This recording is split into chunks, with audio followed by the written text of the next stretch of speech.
भैयारो राम राम नमस्कार। हमें तो चिंते हुई और नाम है हमारा सचिन चौधरी।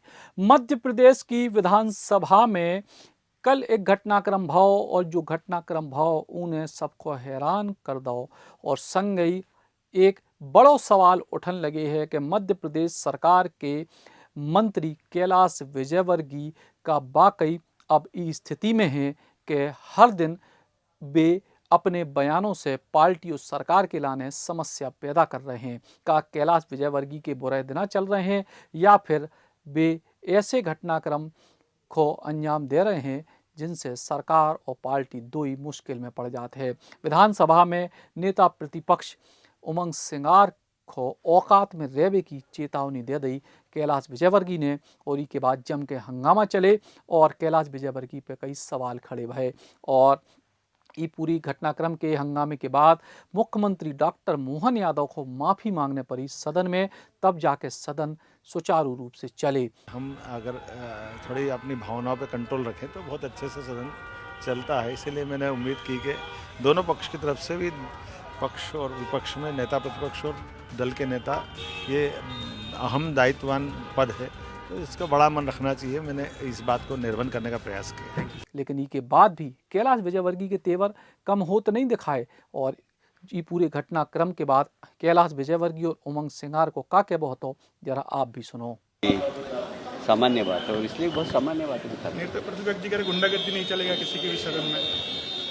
खैर ये तो उनका अपना अलग अंदाज है। वो नेता प्रतिपक्ष है, हम सत्ता में, हम जवाबदारी के साथ बैठे और इसलिए हमारी भी जवाबदारी है कि संसदीय मर्यादाओं का पालन। खेद व्यक्त नहीं किया उनका, एक कहना है खेद व्यक्त नहीं किया। सत्ताधारी विधायकों द्वारा, मंत्रियों द्वारा गिराया जा रहा है। अब ये तो सारा सदन देखता है। कह रहे खेद व्यक्त नहीं किया आपने, दुख व्यक्त किया। हाँ,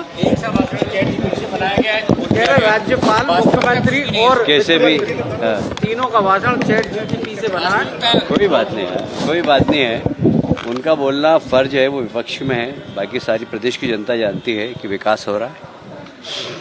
सर सीएम ने आपकी तरफ से, सभी की तरफ से 36 साल में ऐसा नहीं हुआ और इस बार कहीं ना कहीं आपसे गुस्सा आ गया। आने वाले 30 सालों में कभी नहीं हुआ लेकिन गुस्सा आ गया। कभी कभी आ जाता है यार। कैलाश जी, ऐसा नहीं लगता 1-1.5 महीने से जीवा पे शनि बैठा हुआ है? ये किसी ज्योतिष से पूछूंगा यार। सर सीएम साहब ने माफी मांगी आपकी तरफ से, मतलब कहीं पूरे सदन को कहा कि भाई कप्तान है वो तो यार, उनको तो मांगे तो क्या हो गया।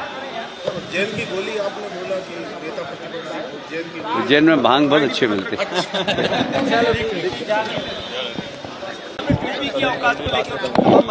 देखिए, मैं समझता हूँ कि चूंकि माननीय अध्यक्ष जी ने और चर्चा कर मुख्यमंत्री जी ने खुद ने खेद व्यक्त कर दिया है, तो मैं समझता हूँ कि सत्ता पक्ष की ओर से खेद आ गई, माफी आ गई। तो इस बात को तवज्जो देना महत्वपूर्ण नहीं है। महत्वपूर्ण यह है कि प्रदेश का विकास कैसे हो, उस पर चर्चा कैसे हो। रही मुख्यमंत्री जी का राज्यपाल के अभिभाषण की बात, तो आपने देखा किस प्रकार एक कथावाचक कथा वाचता है और 1.5 घंटे से उन्होंने अपनी पूरी कथा, वो मुझे लगता है कि 2026 में उन्होंने इतना विकास करा दिया कि अगले 3 साल की आवश्यकता नहीं है। तो मुख्यमंत्री जी के पास विपक्ष के जो सवालों के जवाब नहीं थे। मैंने तो एक सामान्य बात करी कि अगर आपने इतने सारे एमओयू किए 11 लाख करोड़ के, तो पोर्टल पे क्यों नहीं आप डालना चाहते हो?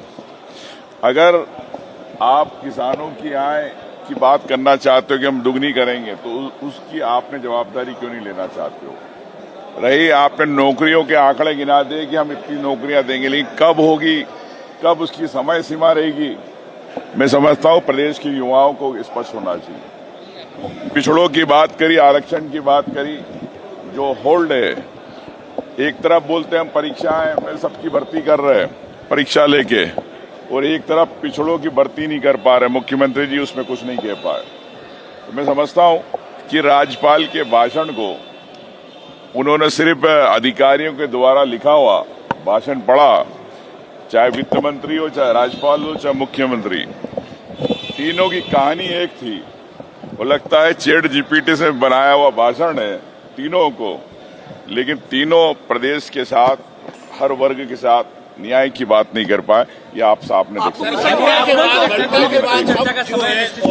क्यों आ गया आपको? उमंग को क्यों गुस्सा आ गया? देखिए लेकिन गुस्सा क्यों आ गया?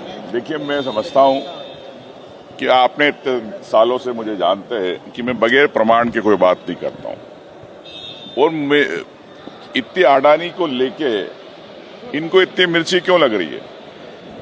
क्या ये डाइवर्ट करना चाहते हैं भागीरथपुरा के मुद्दे को? जो 35 बच्चों की परिवारों में मृत्यु हुई है, जो सीधे सीधे सिस्टम का मैं कह सकता हूं कि हत्या है सिस्टम ने की है, क्या उसको डाइवर्ट करना चाहते हैं? और कैलाश जी उम्र दराज है, तो मैं समझता हूं कि उनको पहलवानी नहीं करना चाहिए।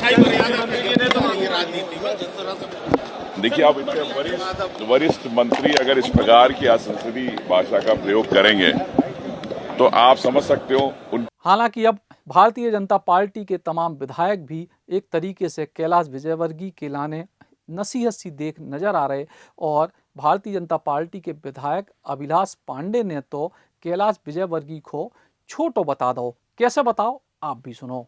भारतीय जनता पार्टी की सरकार विनम्रता के साथ काम कर रही है और कल जो घटनाक्रम हुआ है उस घटनाक्रम में माननीय मुख्यमंत्री जी ने जो जिस तरह की भूमिका का निर्वहन किया है, माननीय मुख्यमंत्री जी ने जिस तरह की बात कही है, वो अपने आप में एक विनम्रता का बड़ा पर्याय है।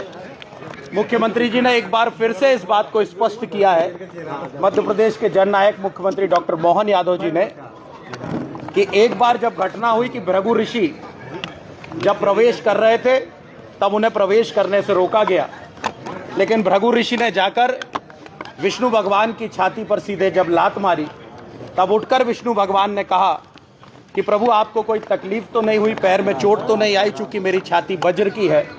और एक बार फिर से डॉक्टर मोहन यादव जी ने इस बात को सिद्ध किया है कि क्षमा बड़न को चाहिए छोटन को उत्पात, और क्या बिगड़ गया विष्णु का जब भृगु ने मारी लात। कैलाश विजयवर्गीय लगातार अपने बयानों के लाने चर्चा में रहते हैं और ऐसा लग रहा है कि मध्य प्रदेश की सरकार में उनसे जूनियर मोहन यादव मुख्यमंत्री जब से बने हैं तब से कैलाश विजयवर्गीय शायद ई घटनाक्रम को पचा नहीं पा रहे हैं और कुल मिला के लगातार बयानों के ऐसे तीर चला रहे जो न केवल सरकार की छवि पर असर डालत हैं, पार्टी की छवि पर असर डालत हैं, बल्कि कैलाश विजयवर्गीय के कद को भी दिनों दिन कम कर रहे हैं। राम राम। आसाम एवं दार्जिलिंग के चुनिंदा बागानों की चाय प्रीमियम क्वालिटी मेरी टी 287 ग्रीन टी। संपर्क करें 075822242000।